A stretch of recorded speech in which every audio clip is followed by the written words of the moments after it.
अगर जमीन पर भगवान शिव बैठे हैं, भगवान शंकर का शिवलिंग अगर भूमि पर है, तो मेरे देवादिदेव महादेव माता पार्वती को ऊंचे स्थान पर रखते हैं कि तू मुझसे ऊंची बैठना, मैं तो जहां हूं वो ठीक है। एक नारी का आदर क्या हो सकता है, एक नारी का सम्मान क्या हो सकता है, एक नारी का सत्कार कैसा होना चाहिए, एक नारी का आदर कैसा होना चाहिए, एक नारी का आदर सम्मान सत्कार कैसा होना चाहिए, ये देवादिदेव महादेव बताते हैं। ये भगवान शंकर बताते आदर कैसा। लोग कहते हैं कि सबसे ज्यादा प्रेम इन देवता ने करा, कोई कहता है कि भगवान ने इन देवता ने प्रेम करा, कोई कहते हैं उन देवता ने प्रेम करा। पर कभी कभी अंदाजा लगाकर बैठिएगा, शिव जैसा प्रेम कोई नहीं कर सकता, शंकर जी जैसा प्रेम कोई नहीं कर सकता, भगवान शंकर जैसा स्नेह नहीं कर सकता। कौन देवता होगा जिनकी धर्म पत्नी अपने प्राणों को त्याग दी और माता सती को कंधे पर रखकर, माता सती को कंधे पर धारण कर कर भगवान शंकर ने तांडव मचाना, भगवान शिव ने तांडव मचाना प्रारंभ करा। कौन देव हो जो शव है सती, शव को कंधे पर लेकर भगवान देवादिदेव महादेव ने तांडव रच दिया। इतना प्रेम, इतना प्रेम। ब्रह्मा जी ने कह दिया है भगवान देवादिदेव महादेव से, सुनो भोलेनाथ, तुम्हारी धर्म पत्नी सती के शरीर के टुकड़े हो गए हैं और ये 52 शक्तिपीठों का निर्माण हो गया है।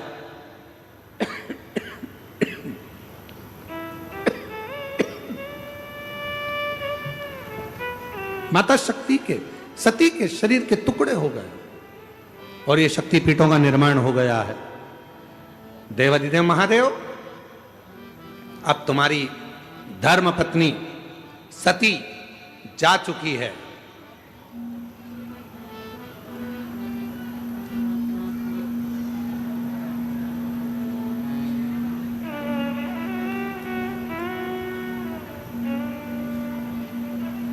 अब माता सती जा चुकी है। सुनो देवादिदेव महादेव, अब आप सती को भूल जाओ।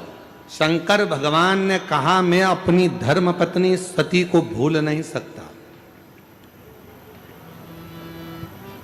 मैं अपनी धर्म पत्नी सती को नहीं भूल सकता, और उसको तो मैं याद रखूंगा।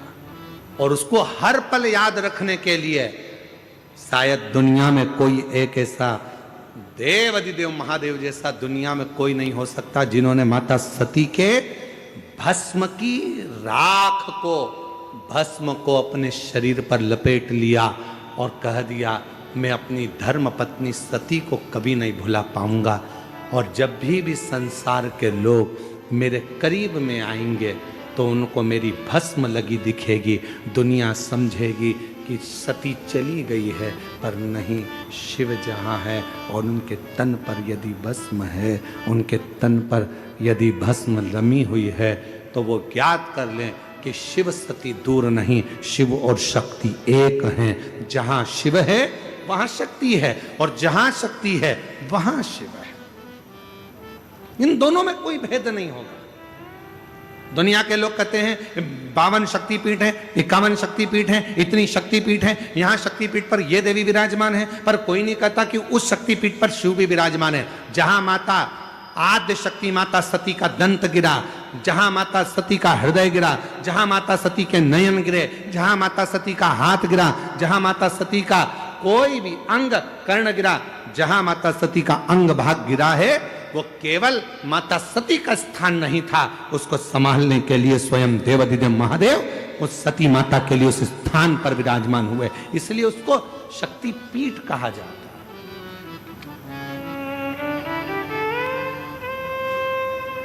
शक्ति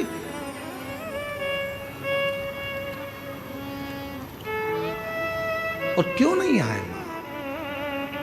जब आप हृदय से पुकारते हो मां आद्यशक्ति, मां भवानी, मां दुर्गा, केवल अकेली नहीं आती।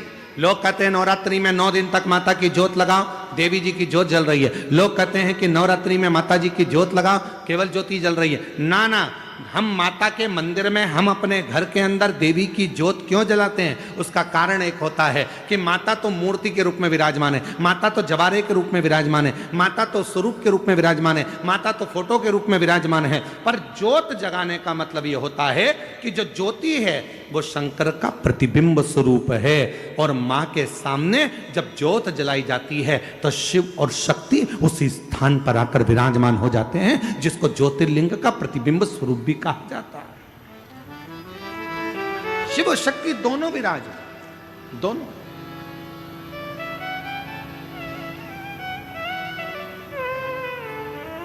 इसलिए शायद दुष्टों का संहार करने के लिए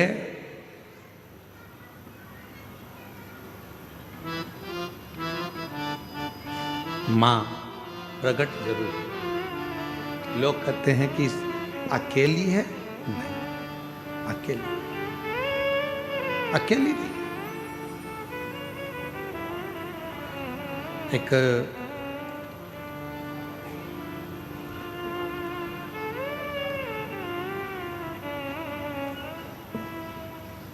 आप लोगों के स्मरण में है कि नहीं हमको नहीं मालूम, पर दो माता ऐसी है, दो जगत जननी ऐसी है कि दुनिया का कोई भी व्यक्ति कितना भी टोना कर दे, चाहे दुनिया का कोई भी व्यक्ति कितनी भी विद्या कर दे, चाहे दुनिया का कोई भी तांत्रिक, कोई विद्या करने वाला तुम्हारे ऊपर कितनी भी विद्या कर दे, दो देवी ऐसी है जो उस टोना को, उस विद्या को पलट देती है। और यह हम नहीं कह रहे हैं, देवी भागवत कह रही है। देवी भागवत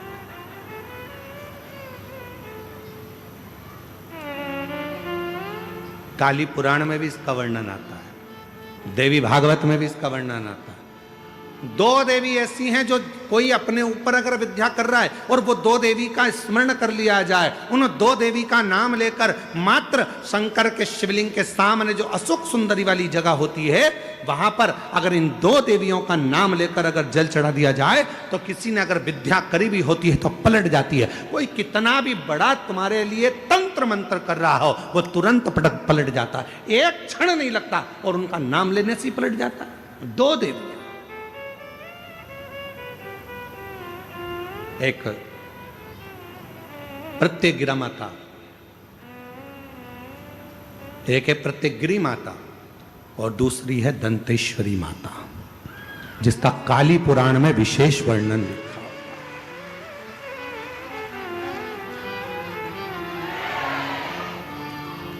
जिसका देवी भागवत में वर्णन आता है। और महाराज प्रत्यगिरी माता का वर्णन स्वयं यहां तक, प्रत्यगिरा माता का वर्णन यहां तक अथर्व वेद में भी प्रत्यगिरी माता का वर्णन और दंतेश्वरी माता का स्मरण यहां तक अथर्व वेद में भी वर्णित किया गया प्रत्यगिरी माता का। काली पुराण में तो है, देवी भागवत में भी है। ये जो दो देवियां हैं, एक प्रत्यगिरी माता और दूसरी, जम के बोलो, दंतेश्वरी माता। ये दो माता ऐसी हैं, अगर भगवान शंकर का ये शिवलिंग है, ये जलाधारी है, माता पार्वती जी का हस्तकमल, और यहाँ सामने एक मोटी सी लाइन होती है अशोक सुंदरी का स्थान, इधर गणेश जी, इधर कार्तिकेय जी।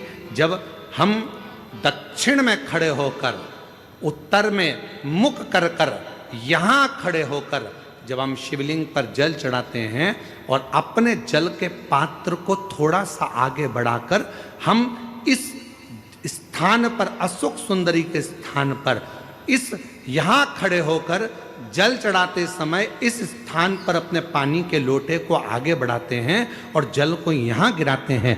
प्रत्यगिरी माता का नाम लेकर या माँ दंतेश्वरी का नाम लेकर जब हम चढ़ाते हैं, आज दिन भर में अगर कोई ने भी हमारे ऊपर विद्या करी होती है, वो 2 मिनट के अंदर वो कटकर गिर जाती है और कोई असर नहीं हो पाता। 2 माँ, एक माँ दंतेश्वरी, एक प्रत्येकगिरी। कौन है ये प्रत्येकगिरी माता? तो शिव महापुराण में बड़ा सुंदर वर्णन आया कि जब हिरण्यकशिपु ने बहुत तप करा, बहुत तप,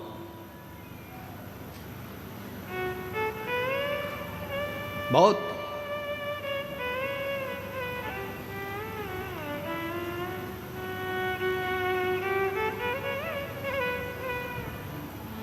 मेरा निवेदन है आस्था चैनल वालों से, कथा लाइव चल रही है, उनसे हम निवेदन करेंगे कि आपके पास में दंतेश्वरी माता का फोटो हो तो आस्था चैनल वाले अवश्य दिखाते रहें बीच बीच में जहाँ कथा चल रही है। और प्रत्येकगिरी माता का अगर फोटो हो तो सिंह का मुंह होगा माँ का, स्त्री का शरीर होगा माँ का, और बड़े बड़े दंत होंगे उनके, प्रत्येकगिरी माता के। अगर वो भी चित्र हो तो अवश्य जहाँ कथा चल रही है तो लोगों को मालूम पड़े कि प्रत्येकगिरी माता कौन सी है, दंतेश्वरी माता कौन सी है, उनका स्वरूप का दर्शन अवश्य करा। और प्रत्येकगिरी माता का अगर फोटो का आप लोगों को समझ में ना आए तो एक बार हमको व्यासपीठ पर लाकर उस मोबाइल में दर्शन कराएं तो हम भी बता देंगे। प्रत्येकगिरी माता 2 माता ऐसी है। काली पुराण के अंतर्गत, देवी भागवत के अंतर्गत, हमारे वेदों के अंतर्गत 2 माताओं का क्रम बड़ा विचित्र। तो हम अभी जो कथा को प्रारंभ कर रहे हैं तो प्रत्येकगिरी से प्रारंभ कर रहे हैं और इसको लेकर जाएंगे दंतेश्वरी माता तक। माँ दंतेश्वरी महाराज,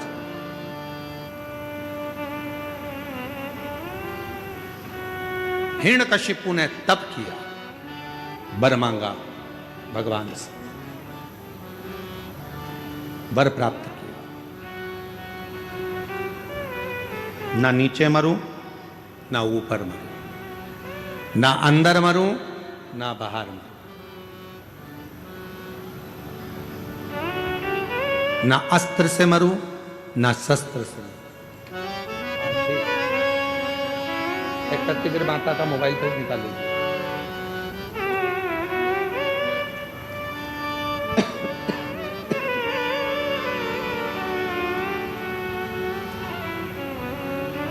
ना अस्त्र से मरूं, ना शस्त्र से मरूं, ना दिन में मरूं, ना रात में मरूं, ना नर से मरूं, ना पशु से मरूं,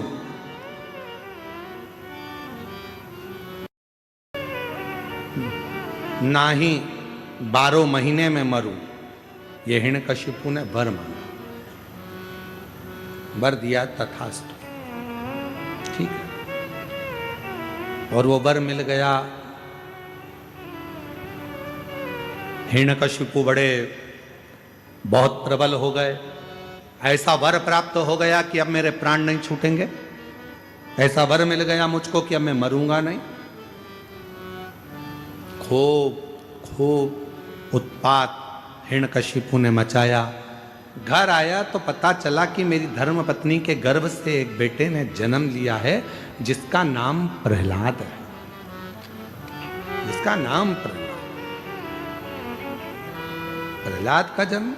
हाँ, और वो भी देवऋषि नारद के घर में कुटिया में हुआ है प्रहलाद।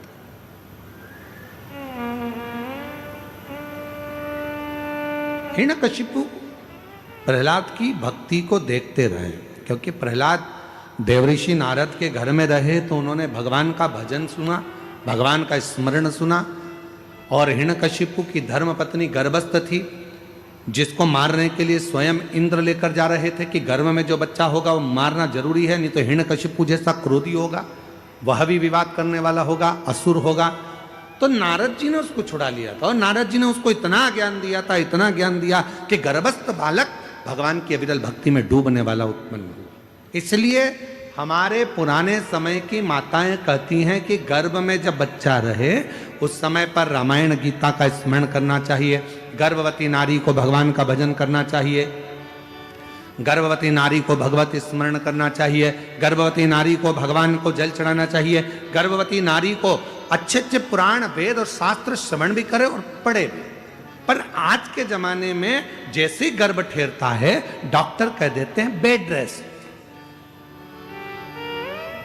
पलंग पर पड़ी रहो दिन भर।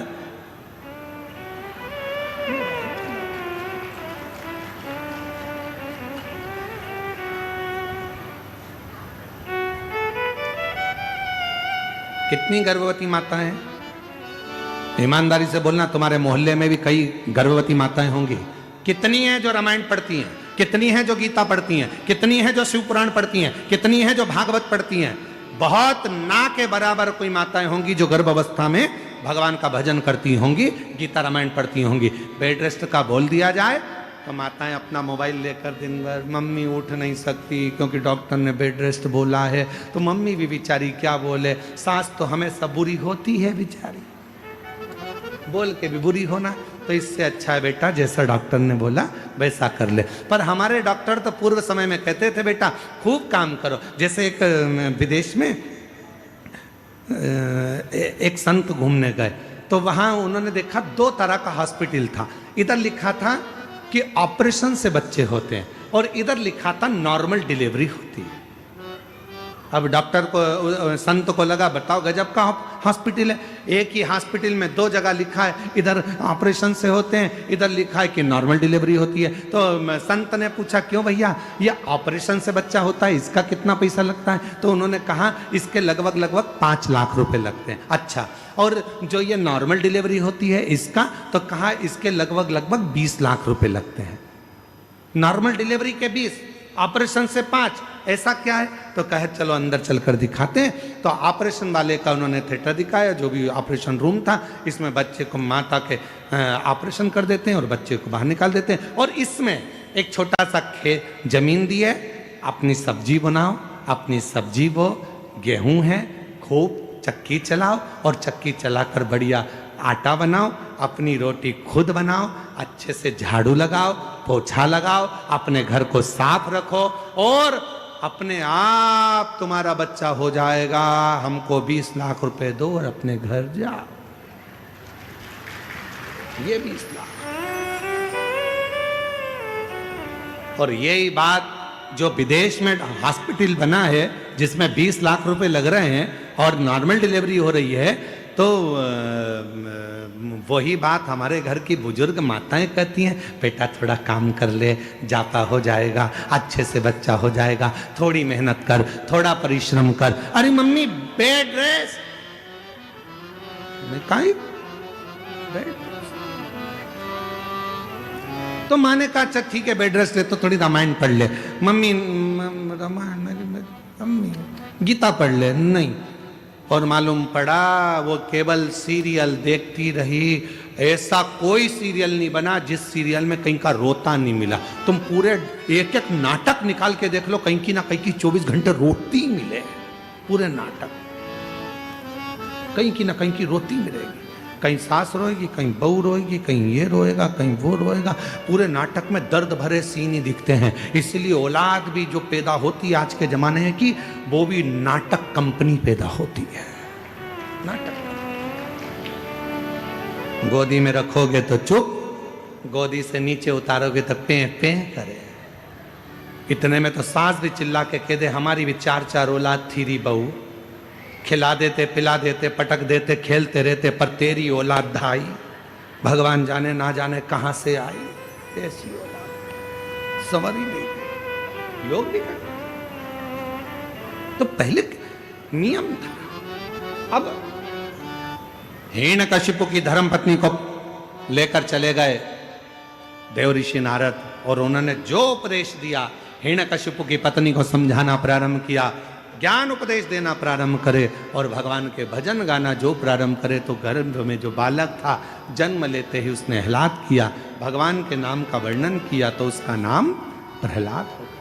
कृपा नहीं होती, करुणा नहीं होती, दया नहीं होती, तब तक भगवान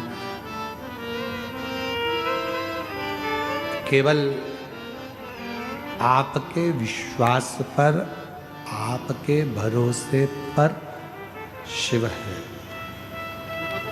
भरोसा है शंकर जी, भरोसा नहीं है शिव नहीं। विश्वास है तो परमात्मा है, और विश्वास नहीं है तो परमात्मा भी नहीं। विश्वास है तो परमात्मा।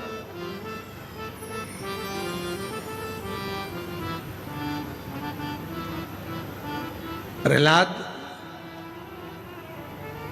बहुत भगवान की भक्ति करता, हिरण्यकशिपु उसको मारने का प्लान पर प्लान करता, बहुत प्रयास। खोलते तेल में डाल दिया प्रहलाद को, नहीं मरा।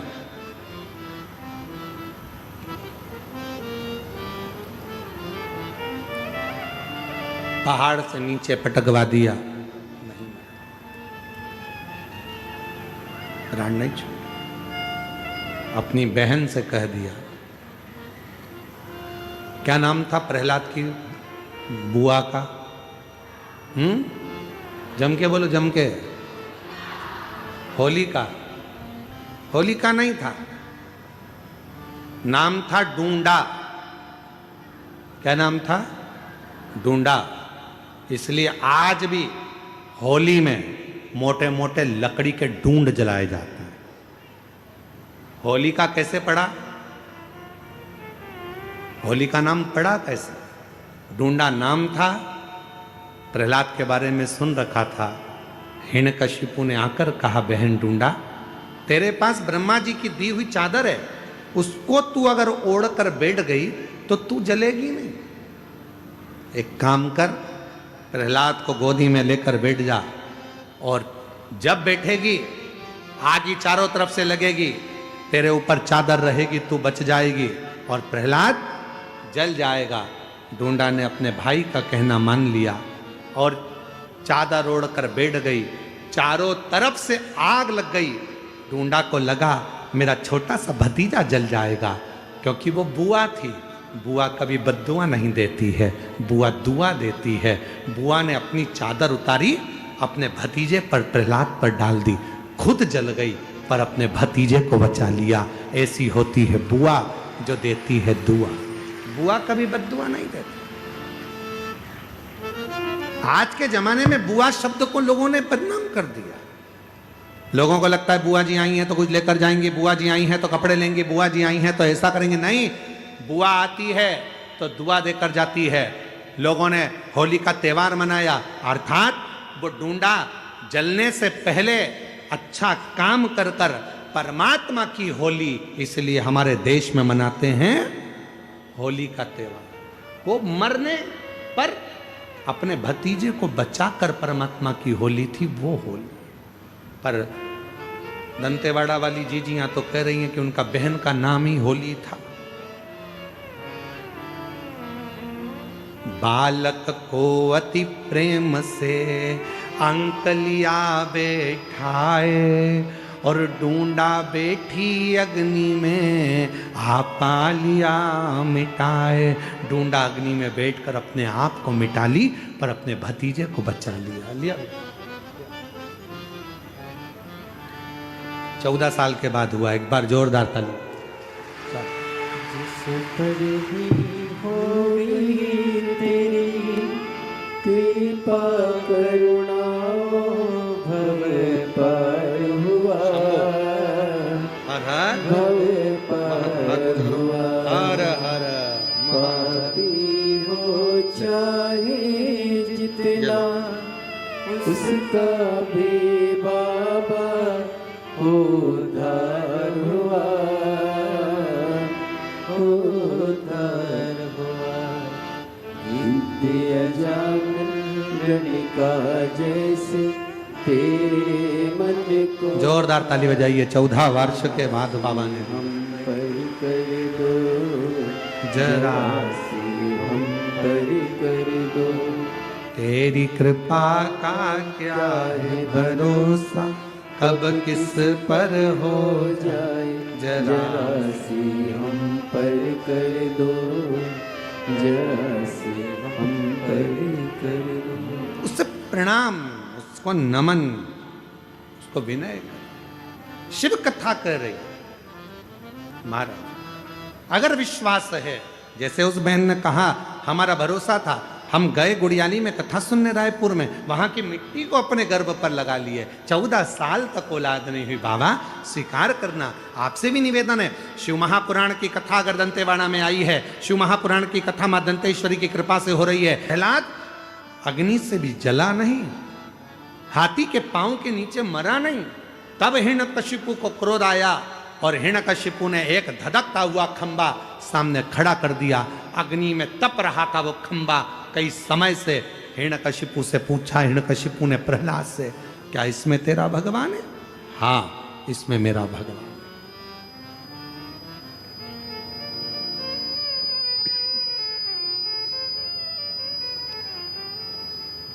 इसमें भगवान है? हाँ। इस खंबे में तेरा भगवान है? हाँ। अगर खंबे में भगवान है, लग जा गले। प्रहलाद ने देखा कि बहुत अग्नि का खंबा है, तो भी भगवान का नाम लेकर प्रहलाद खंबे से गले लग गया। हिरण्यकशिपु को क्रोध आया तो गदा का प्रहार खंबे पर करने लगा और उसी में से नरसिंह भगवान प्रकट हो गए। नरसिंह भगवान, ये कथा तो आप लोग सुने। क्रोध आया नरसिंह भगवान को, हिरण्यकशिपु के उदर को फाड़ दिया, हाथों को निकाल लिया, गले में धारण कर लिया। क्रोध, इतना क्रोध था नरसिंह भगवान का। हिरण्यकशिपु के शरीर का जब रक्त भगवान नरसिंह के शरीर पर लगा तो उनका क्रोध और प्रबल हो गया। और रक्त मतलब जो भाग उसने ग्रहण करा था, जो भोजन उसने ग्रहण करा था, उसका जो एक बूंद अंश बनता है, वो रक्त उसके शरीर पर लगते से क्रोध आ गया। क्रोध। शिव पुराण कहती है महाराज,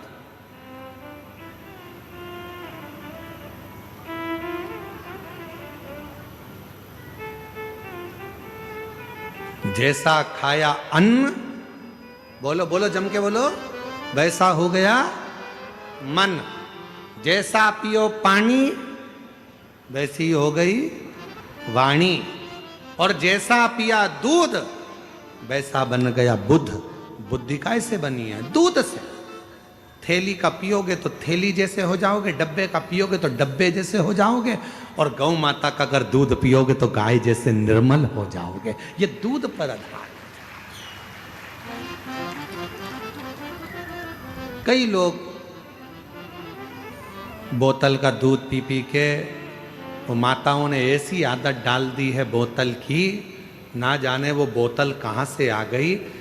जन्म हुआ बच्चा, थोड़े दिनों तक तो माँ ने अपना स्तनपान कराया, और थोड़े दिन के बाद उसके हाथ में एक दूध की, अरे जम के बोलो, जम के जरा, बोतल पकड़ा दी। पहली बार ना जाने कौन से मुहूर्त में तुमने उसके हाथ में बोतल पकड़ाई थी। हाथ में आई दूध की बोतल, थोड़ा बड़ा हुआ तो स्कूल में आई पानी की बोतल, और बड़ा हुआ कॉलेज गया तो कोल्ड ड्रिंक की, बोलो बोलो बोलो बोलो जम के, कोल्ड ड्रिंक की बोतल।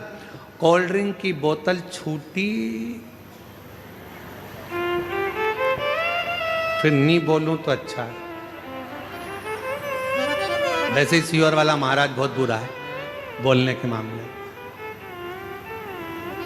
और अब जब बोतल पकड़ ली तब गुरुजी के पास, गुरुजी गुरुजी इनकी बोतल छुड़ा दो।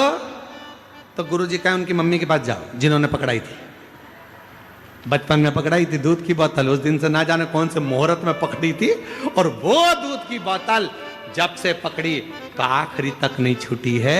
मेरा निवेदन है, पहले के बुजुर्ग चांदी की कटोरी होती थी, नी होती थी, तो तांबे की कटोरी में, कांसे की कटोरी में, कांसे की चम्मच से, पीतल की कटोरी में, पीतल की चम्मच से अपने बच्चों को धीरे धीरे दूध पिलाते तो उसमें वात्सल्यता होती थी। बोतल पकड़ाने से अच्छा है अपने बच्चे के मुख में राम राम कहकर, शिव नाम कहकर, कृष्ण नाम कहकर उसके मुख में थोड़ा थोड़ा दूध चम्मच से पिलाना प्रारंभ करो। हाथ में बोतल मत पकड़ाओ, आखिरी तक पकड़ लेगा, किसी मुहूर्त में पकड़ ली तो दिक्कत खड़ी हो जाएगी। बोतल से पीछा जाओ, बोतल से पीछा। एक नशा जो कई लोग करते हैं, मदिरा का नशा, दारू का नशा, शराब का नशा, एक नशा। लोग कहते हैं कि नशा करने वाला बर्बाद हो जाता है। शिव महापुराण की कथा कहती है केवल नशा करने वाला अकेला बर्बाद नहीं होता है, जो नशा करता है उसका पूरा घर, उसके बच्चे, उसकी पत्नी, उसका कुटुंब, उसका परिवार सब बर्बाद हो जाता है। इसलिए इस व्यासपीठ से निवेदन करते हैं, नशा करने वालों से निवेदन करते हैं कि शिव महापुराण में अगर कुछ दान करना चाहते हो तो अपने नशे का दान दे दो कि मैं आज के बाद कभी नशा नहीं करूंगा, छोड़ता हूं। मेरा बाबा यहाँ आया है, मेरा भोले बाबा यहाँ पहुंचा है, मेरा शंकर भगवान यहाँ आया है, मैं उस प्रेशर नहीं आ रहा है, मेरा बाबा नहीं है, बाबा यहाँ आए हैं तो मैं नशे का त्याग करता हूँ। और हरिओम में ओम समाया है, मेरा भोला नगर में आया है। हरिओम में ओम समाया है। राजा को समझ में नहीं आता था कि मैं मरने का क्यों सोचता हूँ, मेरे में ये बुद्धि आती कहाँ से। राजा एक दिन अपने गुरुजी के पास गया, गुरुदेव से जाकर कहा, गुरुजी एक बात समझ में नहीं आती, मेरे मन में ये भाव नहीं समझ में आ रहा कि आखिर सब कुछ अच्छा है तो फिर मरने का मेरे मन में ये बार बार प्लान क्यों आ रहा है, मेरे मन में बार बार ऐसा भाव क्यों आ रहा है। गुरुजी ने कहा कि तुम्हारे घर में भोजन कौन बनाता है, रानी बनाती है कि नहीं बनाती, नहीं बनाती, कौन बनाता है, तो कि एक सेविका आती है, एक दासी आती है, वो भोजन बनाने वाली दासी सेविका भोजन बनाती है। अच्छा, पता करो उस सेविका को कोई तकलीफ तो नहीं है। मालूम करा तो वो सेविका सबसे एक ही बात कहती थी, मैं तो इतनी दुखी रहती हूं, मैं तो मर जाऊं तो अच्छा। सेविका हमेशा एक ही बात सोचती थी कि मैं तो इतनी तकलीफ में हूं, इतनी दुखी हूं कि मर जाऊं तो अच्छा। भोजन बनाती रहती, आंख से आंसू बहाती रहती और मन में मरने का विचार करती। भोजन कौन करता, राजा। बुद्धि किसकी बिगड़ी, राजा की। मरने का प्लान कौन कर रहा, राजा। राजा सेविका को बुलाकर पूछे कि तुम भोजन बनाती हो और तुम्हारे मन में ये अलग अलग भाव आते रहते हैं मरने के, क्यों। कहा मैं दुखी हूं, तकलीफ में, कष्ट में, इसलिए मैं मरने का विचार करती रहती हूं महाराज। राजा ने उस सेविका को निकाल दिया, भोजन रानी बनाने लगी। राजा की उम्र के लिए सोचती थी मेरा पति खूब जिए, खूब आनंद में रहे, स्वस्थ रहे, खुश रहे। पति स्वस्थ रहने लगा, खुश रहने लगा, आनंद में रहने लगा। मेरी जीजियों, मेरे जीजाओं, मेरी बेटियों, बेटाओं, मेरी माताओं, एक निवेदन आपसे करें, भोजन बनाओ, मना नहीं है। भोजन बनाने वाले तुम्हारे घर में आए, मना नहीं है, पर भोजन बनाने वालों से एक बात जरूर करा करो कि जब तुम भोजन बनाओ तो भगवान का भजन गाते हुए बनाओ, जिससे हमारे घर में भी भगवत कीर्तन स्मरण होता है, भगवत नाम चलता है।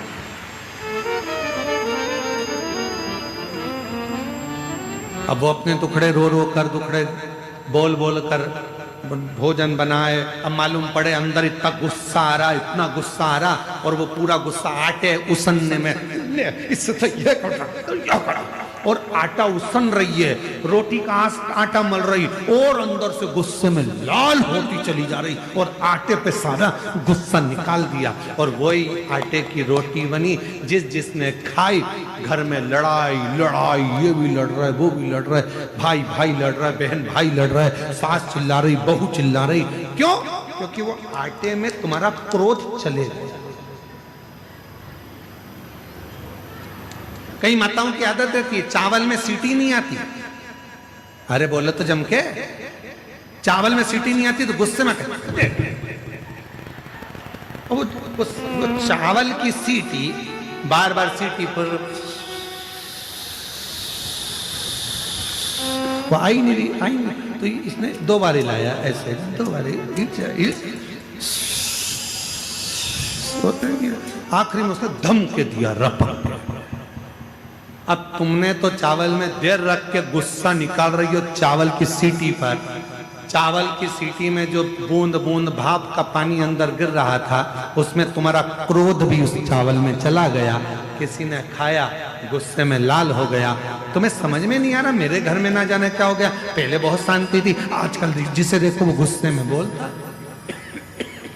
वो झगड़ा करता, लड़ाई करता, क्रोध करता।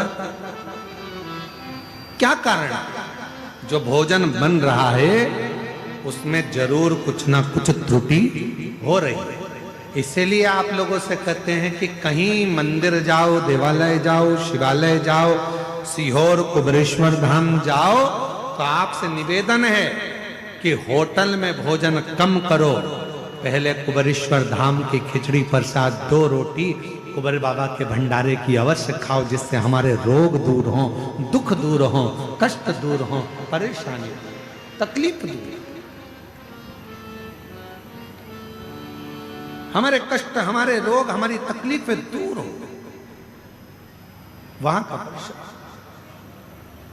और शंभु शरणे पड़े मांगू घड़ी रे घड़ी, दुख काटो दया करी ने दर्शन आपो। शंभु शरणे पड़े मांगू घड़ी रे, ये प्रेशर है, स्पीकरों का बढ़ाओ ना। काटो दया करी ने दर्शन। नरसिंह भगवान का क्रोध बहुत तीव्र था। हिरण्यकशिपु का रक्त शरीर में लग गया था, जिसके कारण बस उनको क्रोध आ रहा था, गुस्सा आ रहा था। क्रोध शांत नहीं हुआ। तब जब नरसिंह भगवान का क्रोध शांत नहीं हुआ, गुस्सा शांत नहीं हुआ, सारे देवताओं ने मिलकर भगवान देव अधिदेव महादेव से प्रार्थना करी।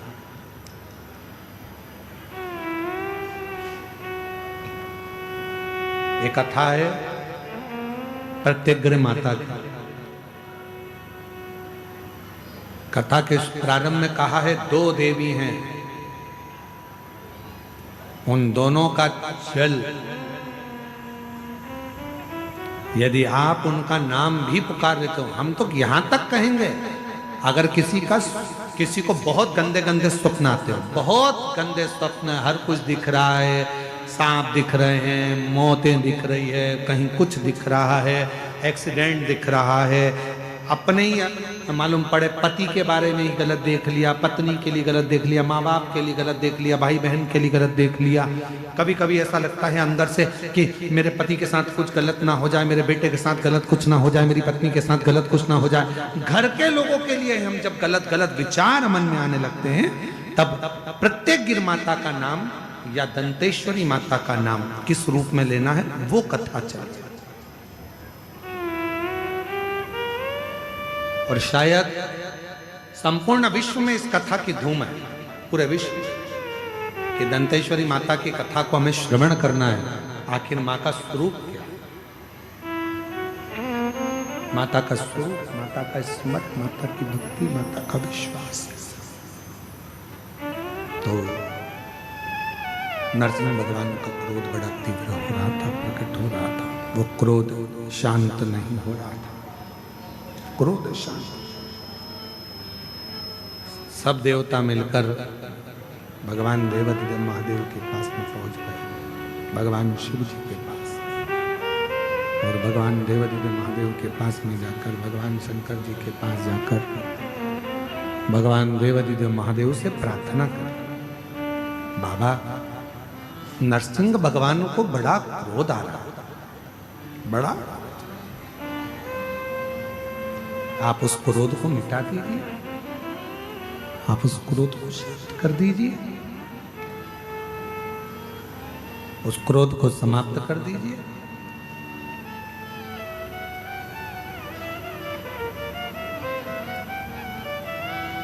शंकर भगवान बोले, नरसिंह भगवान ने जो रूप रखा है,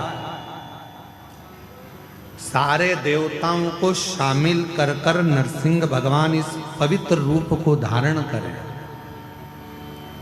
उनके क्रोध को शांत करने के लिए 33 कोटि देवता सब मुझ में समाये। 33 कोटि देवता सब मुझ में समाये। मैं एक पक्षी का रूप रखता हूं और नरसिंह भगवान को पक्षी का रूप रखकर अपने पंजे में उठाकर अलकनंदा नदी में ले जाकर डाल देता हूं। पक्षी का,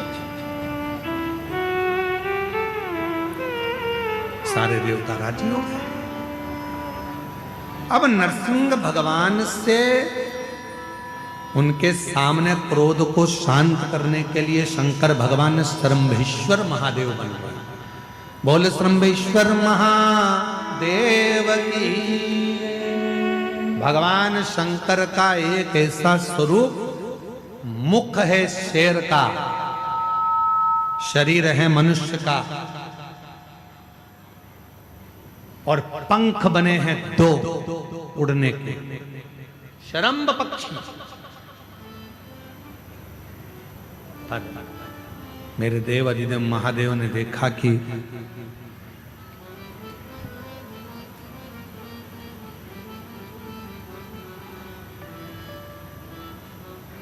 मेरे भोलेनाथ जी ने देखा कि ये मैंने सिंह का रूप तो ले लिया है, मनुष्य का शरीर भी हो गया है, पर पंख किसको बनाया जाए।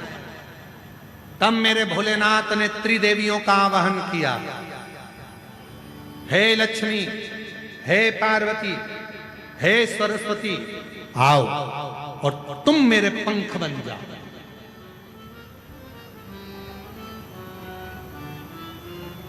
तीनों देवियों ने मिलकर शालिनी और प्रत्यंगिरा माता उनके पंख बनकर उड़ने लगे। शंकर भगवान शरम पक्षी का रूप धरकर जो उड़े और सामने पहुंचे नरसिंह भगवान के बिल्कुल ठीक सामने। नरसिंह भगवान ने देखा कि ये तो शंकर भगवान सारे देवताओं को लेकर आ गए, और अब तो नरसिंह भगवान का और तीव्र क्रोध आ गया, और तीव्र और क्रोध बढ़ गया,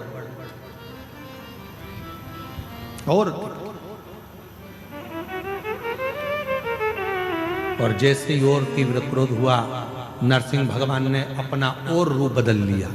शंकर भगवान बने शरम पक्षी, तो नरसिंह भगवान स्वयं गंडभैरुण का रूप धर लिए।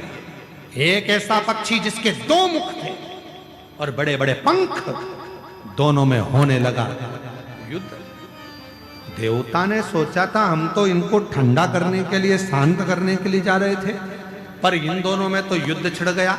करें क्या?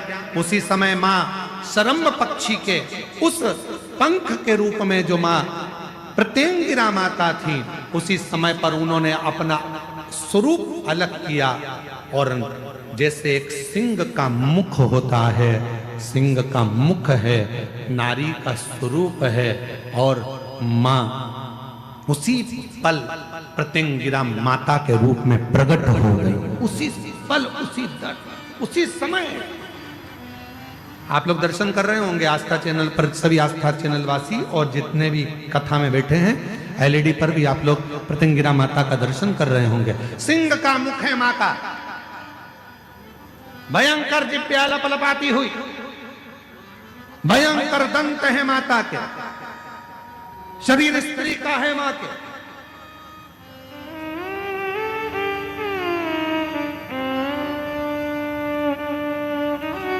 जो देखा गंड भैरुण के रूप में विराजमान नरसिंह भगवान और शरंभ के रूप में विराजमान मेरे देव अधिदेव महादेव दोनों ही शांत हो गए। और दोनों शांत होते से ही प्रत्यंगिरा माता को जो देखा तो शिव जी ने कहा, है प्रत्यंगिरा, तुम वो शक्ति हो जो पार्वती सती का एक स्वरूप है। तुम्हारे दंत का दर्शन एक प्रत्यंगिरा के रूप में होगा। और सुनो प्रत्यंगिरा, जहां मेरी आद्य शक्ति सती का पूरा स्वरूप जब पूर्ण तरह से भगवान नारायण के चक्र द्वारा खंडित कर दिया जाएगा, जिस स्थान पर मेरी सती के दंत गिरेंगे, वह प्रत्यंगिरा तुम्हारा ही एक बल स्वरूप दंतेश्वरी के रूप में पूजा जाएगा। स्वयं दंतेश्वरी, एक प्रत्यंगिरा और मां आद्य शक्ति सती माता का जब शरीर के टुकड़े करे गए, जो दंत गिरा है वो दंतेश्वरी के रूप में मां विराजमान हुआ है।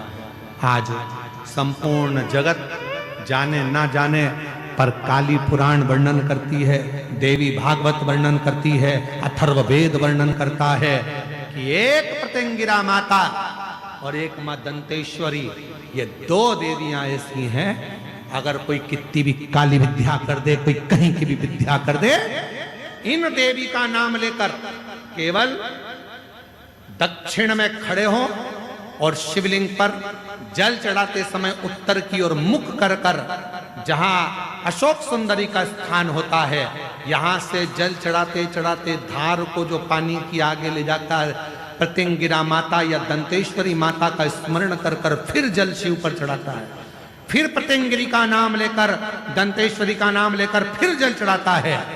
उसकी जिंदगी में अगर कोई कितनी भी तंत्र मंत्र विद्या कर दे, उसके ऊपर असर हो ही नहीं पाता, उसी समय पर कट जाता है। ये वो प्रत्यंगिरा। यहां तक वर्णन आता है महाराज, जिस नारी के, जिस स्त्री के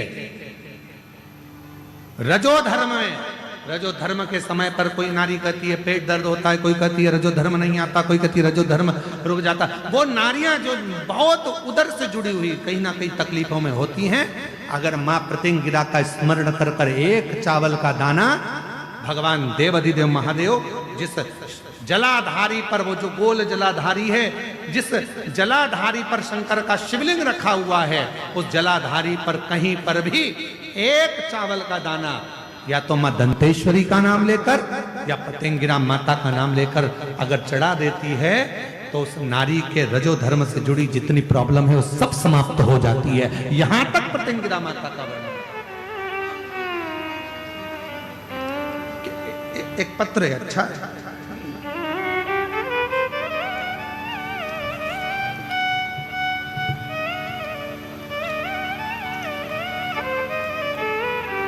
संतोष बिसाई, संतोषी बिसाई, दिलीप बिसाई, ग्राम पढ़ना जरा जल्दी बोलो पढ़ के। भेजरी पदर, भेजरी पदर, ठीक है, सही पढ़े हैं, ठीक है। आगे बोलो। बंडे बकावन, ठीक है। जगदलपुर से आई है, कहीं बैठी हो तो हाथ हिला सकते हैं। संतोषी बिसाई, दिलीप बिसाई, देश देश देश देश देश देश, जगदलपुर, ठीक है।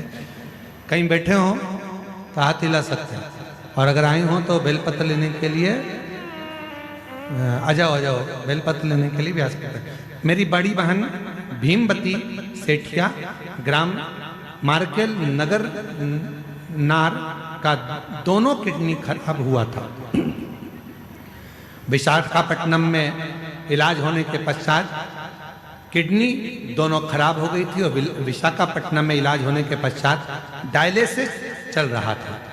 डायलिसिस चालू हो गया, हफ्ते में 2-3 बार डायलिसिस होता। मेरे पति ने अपने दोस्तों को सीहोर से रुद्राक्ष मंगाकर प्रतिदिन शिवलिंग पर जल चढ़ाकर प्रतिदिन जल को पिलाना शुरू किया, तो डायलिसिस करना बंद हो गया है। मैं बाबा को यहाँ प्रणाम करने के लिए आया हूँ। अर्थात आपका विश्वास, आपकी दृढ़ता, आपका भरोसा। शंभो शंभो शंभो शंभो शंभो शंभो। आपका विश्वास, आपका भरोसा, आपकी दृढ़ता रोग से मुक्त कर दे।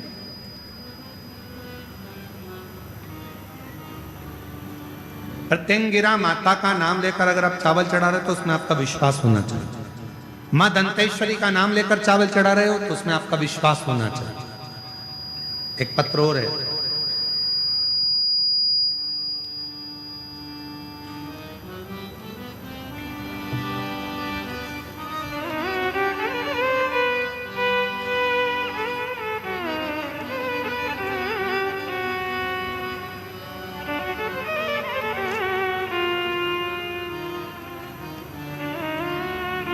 मेरा नाम कुंती साहू है, पति श्री शैलेंद्र कुमार साहू है, ग्राम सरोना जिला कांकेर के निवासी हूँ। मेरी उम्र 38 वर्ष है। मेरा मोबाइल नंबर ये है, कहीं बैठी हो तो हाथ हिला सकती हैं। और एक बेलपत्र लेने के लिए प्रेशर खोलो भाई माइक का, एक बेलपत्र लेने के लिए आ सकती हैं। मेरा नाम कुंती साहू, पति श्री शैलेंद्र कुमार साहू, ग्राम सरोना जिला कांकेर की निवासी हूँ। मेरी उम्र 38 वर्ष है। गला पकड़ रहा है माइक, पूरा बोलने में दिक्कत हो रहा है। मेरा मोबाइल नंबर ये है। गुरुजी, मैं भोले बाबा के महिमा का क्या गुणगान करूं। 15 वर्ष से सरकारी नौकरी के लिए अप्लाई कर रही थी। 15 वर्ष से सरकारी नौकरी के लिए अप्लाई कर रही थी। बहुत प्रयास करने के बाद में भी किसी परीक्षा में उत्तीर्ण नहीं हो पाई, किसी परीक्षा में उत्तीर्ण नहीं हो पाती थी। आप कहते हो गुरुदेव कि मोबाइल यूट्यूब में से घर में कथा सुन सकते हो। बाबा सभी की प्रार्थना स्वीकार करते हैं। मैंने भी मोबाइल में कथा सुनना प्रारंभ किया। मेरी कॉलोनी की सारी माताएं बहनें पास के शिव मंदिर में पूजा करते थे। मैंने भी शिव मंदिर में जल चढ़ाना शुरू कर दिया। मैं बाबा के सामने बैठकर बहुत रोती थी। 2022 में मैंने पशुपतिनाथ का व्रत किया और प्रभु की महिमा देखिए, भोले बाबा ने मेरी पुकार सुन ली। 4 सितंबर 2023 में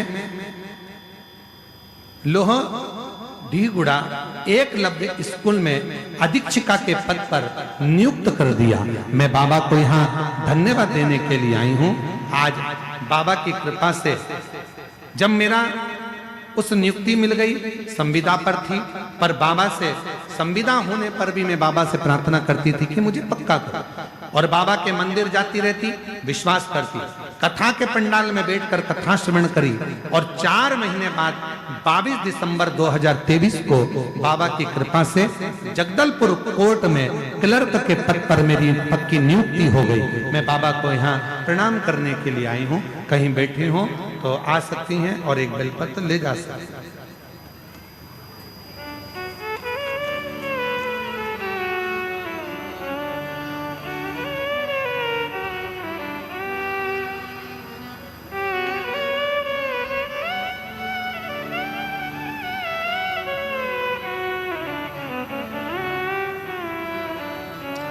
और तेरी कृपा का क्या है भरोसा, कब किस पर हो जाए जरा सी हम पर कर दो, जरा सी हम पर कर दो। तेरी तेरी कृपा कृपा का क्या है भरोसा, कब किस पर हो जाए, जरा सी हम पर कर दो, जरा सी हम पर कर दो।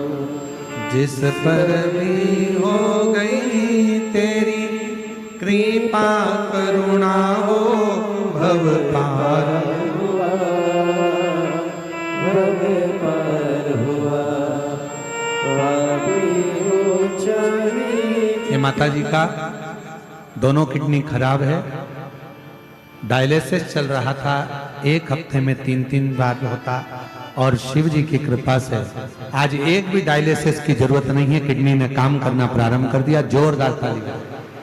जिस पर भी माँ ऐसे हाथ हिला दो एक बार। हर हर महा करुणा हो भव पार हुआ, भव पार हुआ, पापी हो चाहे जितना, उसका भी बाबा उद्धार हुआ, उद्धार हुआ। जंगल का जैसे तेरे मन को भाई, जरा सी हम पर कर दो, जरा सी हम पर कर दो। शिव पर अगर हम भरोसा करते हैं, भगवान शंकर पर यदि आपका और हमारा भरोसा होता है तो शिव उसको स्वीकार जरूर करता है। आपका भरोसा कितना है शंकर जी पर, आपका विश्वास कितना है शिव जी पर, ये आपके ऊपर निर्भर करता है। प्रत्यंगिरा माता, बोलो कौन सी माता, जम के बोलो, प्रत्यंगिरा। आस्था पे फोटो चल रहा है, प्रत्यंगिरा माता और दंतेश्वरी माता। जितने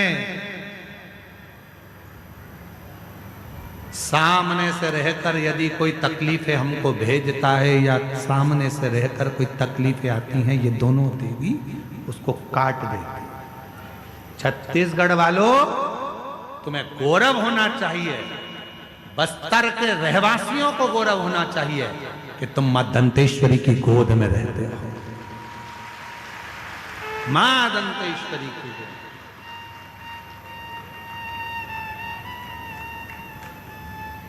वो साधारण नहीं है, बस तुम्हारा विश्वास दृढ़ होना चाहिए।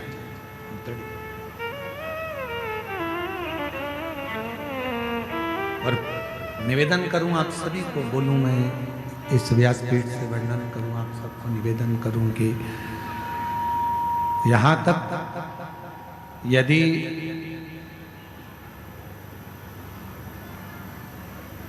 यहां तक वर्णन आता है, अगर किसी व्यक्ति का एक्सीडेंट हो गया है और बिल्कुल डॉक्टर ने कह दिया कि इसका बचना मुश्किल है, आप डॉक्टर साहब से कहो कि डॉक्टर साहब आप इलाज करिए, क्योंकि डॉक्टर शिव का एक रूप होता है। हमेशा याद रखो, अपने जीवन में अगर कोई भी कष्ट बीमारी आए तो सबसे पहले चिकित्सा केंद्र पर जाए। आपके गांव में जो हॉस्पिटल हो वहां जाइए। किसी ढोंग प्रपंच में मत फंसना, किसी इधर उधर मत चले जाना कि पाँव में सांप काट गया और लोग कहें कि वहां चले जाओ वहां चले जाओ, इतनी देर में प्राण छूट जाए, पहले हॉस्पिटल जाए। कोई बीमारी आ गई, यहां वहां ना जाकर सबसे पहले हॉस्पिटल जाए, अस्पताल। क्यों?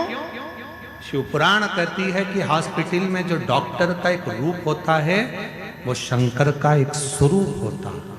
आप उसको शिव मानकर जब कहोगे कि इसको रोग आ गया, बीमारी आ गई, इलाज करिए। जांच का बोले जांच करो, दवाई का बोले दवाई करो, पर साथ में भगवान शंकर के ऊपर एक लोटा जल चढ़ाकर वो जल का भी आचमन कराते रहो। जब दवा और दुआ दोनों साथ चलती है तो व्यक्ति जल्दी ठीक हो जाता है और स्वस्थ हो जाता है। दवा और दुआ दोनों साथ चलना चाहिए तो व्यक्ति ठीक होता है। महाराज मान लो कोई एकदम एक्सीडेंट हो गया, डॉक्टर ने जवाब दे दिया कि अब तो मुश्किल है, बहुत मुश्किल, बहुत मुश्किल, तब प्रयास करो बन सके, रात्रि के समय हो चाहे दिन का समय हो, कभी भी शिव जी के मंदिर में जाकर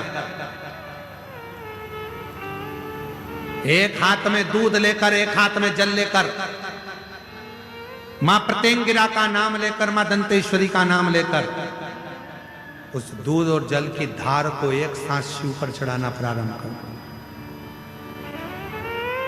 और प्रारंभ करो और उसका नाम बोलकर कि बाबा उसको संभाल लेना मेरे भोलेनाथ। बहुत डॉक्टर मना कर रहा है पर तू कृपा करेगा तो वो अच्छा हो जाएगा, तेरी करूंगा तो वो ठीक हो जाएगा, तू कृपा आजा, तू दया, तू करेगा। बेलपत्र ये तेरी उदारता, ये तेरी कृपा, तेरी करुणा होगा।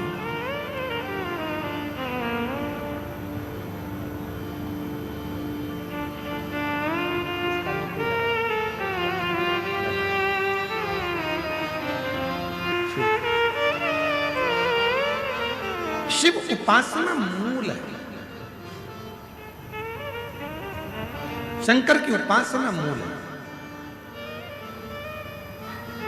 मां प्रत्यंगिरा ने नरसिंह भगवान और भगवान शंभेश्वर के दोनों को दर्शन दिया, दोनों को, और दोनों के क्रोधों को शांत कर दिया, दोनों के। शिव पुराण कहती है देवराज नाम का ब्राह्मण ना कभी मंदिर गया था, ना कभी शिवालय गया था, ना कभी उसने दर्शन किया था, ना कभी आराधना करी थी, पर शिव की भक्ति में कभी नहीं रमा था।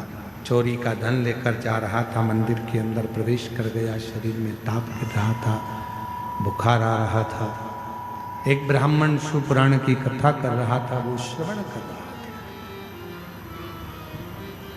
2 क्षण की शिव महापुराण की कथा उसके कानों में चली गई और आखिरी में उसके प्राण बेलपत्र के वृक्ष के नीचे छूट गए।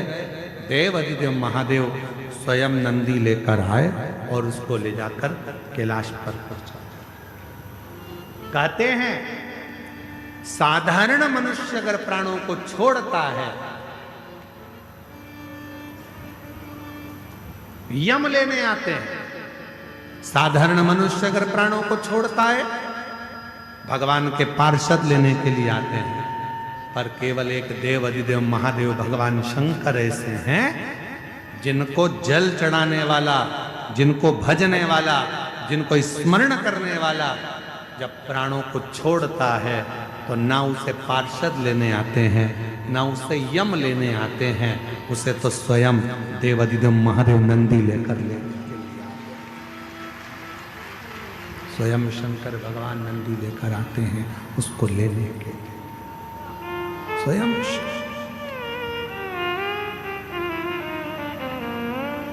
और जिस पर भी हो गई तेरी कृपा करुणा वो भव पार हुआ, भव पार हुआ।